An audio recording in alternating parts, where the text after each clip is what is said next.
Okay, Hussein Rahman is saying, are the recent sanctions from the USA on Iran concerning to you guys? Do you think the USA could get caught into another war in the Middle East? Armin, what do you think?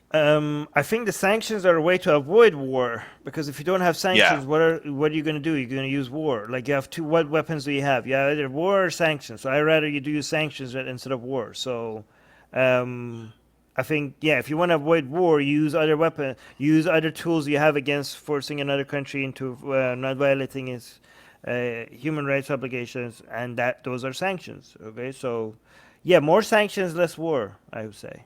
What do you think, Ellie? I agree with you, but I want to ask you about this diplomacy approach, like the treaty that they worked on and then they signed, and then the U.S. kind of tore it up afterwards. The new administration. Now you have another election happening. Do you think Iran is going to get into any other treaty afterwards? With So or it what's the seems potential? like okay. So right now it seems like it's very unpopular for them to make a deal with the United States because the last deal that they made was thrown away by United States. So it seems like it's and the Ayatollahs. I'm hearing a bit echoey. Is there a way to reduce my audio? I'll mute myself. Oh, it seems so. The Ayatollah kind of danced on the grave of the deal so much. I mean, they loved it. The fundamentalists in Iran, they loved it that Trump threw away the deal because they were like doing an "I told you so" dance to all the Iranian people. They said like, "Look, we told you the Americans cannot be trusted. Look, we told you that we can't negotiate with Americans. Look, this is why we need to." Become strong, and there's no way around this. Like we can't be friends with these people, right? The only language that these Americans understand is the language of force and power, and we just have to build our military, and this is why we need to meddle around outside of our borders, is because that's how your influence around the region. It makes them it's the only way for them to actually take you seriously, right? However, that was a few years ago. What has happened since is that Trump has put such devastating sanctions on Iran that they're suffocating, right? It's becoming really, really tough, right?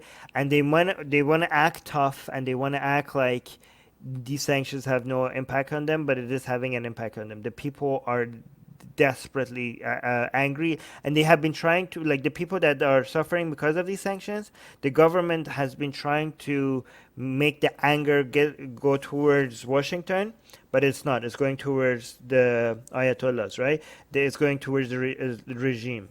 The people are not blaming the United States for the hardship, as they're blaming Iranian politicians. Like they and they are scared. They're really scared because these protests is happening.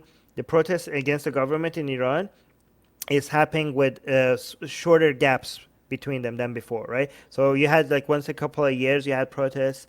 Now it's like happening, a couple times every year, and every time it's getting a little bit more brave and more openly anti-Khamenei.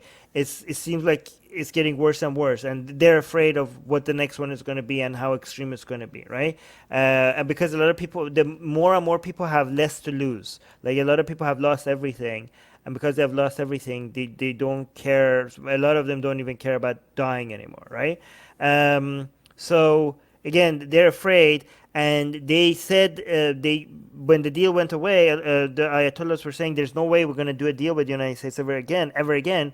But now it seems like they're so desperate that even though they were grandstanding and acting like they would never do a deal with the United States, they're kind of like hinting that they might, and that shows their desperation, right? So they're hoping that Biden will win, and if Biden will win, it seems like they're preparing the religious fundamentalists in Iran that are saying there's no way we're gonna. Even Khamenei is kind of like pushing some narratives out there that Khomeini did the deal with Iraq with Saddam.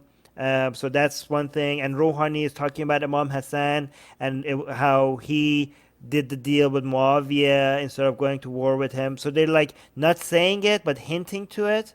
Yeah, Um, the priming and everybody for it. yeah, but even then, even these hinting to it is making a lot of fundamentalists in Iran angry. like even just touching on it, they're already like I think they're testing the waters because even this is how divisive the situation is. There are a lot of people in Iran that are more fundamentalist than Khamenei himself. They're more radical, right? So Khamenei has to like get like please them as well because those are his only supporters right now, right? So if Khamenei comes and talks about, oh, Khomeini like had to do a peace deal with Saddam, they're like, what the heck? Wait, what? Are you suggesting that we're going to do a deal with United States now? Like after telling us all that we will never do a deal with them? So like even teasing the idea, like even suggesting the idea is making people go crazy. So it's going to be very interesting of how because they do need to do a deal with the United States, but it's very unpopular on all sides. So how they're going to play Hmm. around with this is going to Yeah. be very interesting. Yeah, go ahead. Okay. Sounds good. Oh, so That's actually really. I'm just really curious to see how that turns out.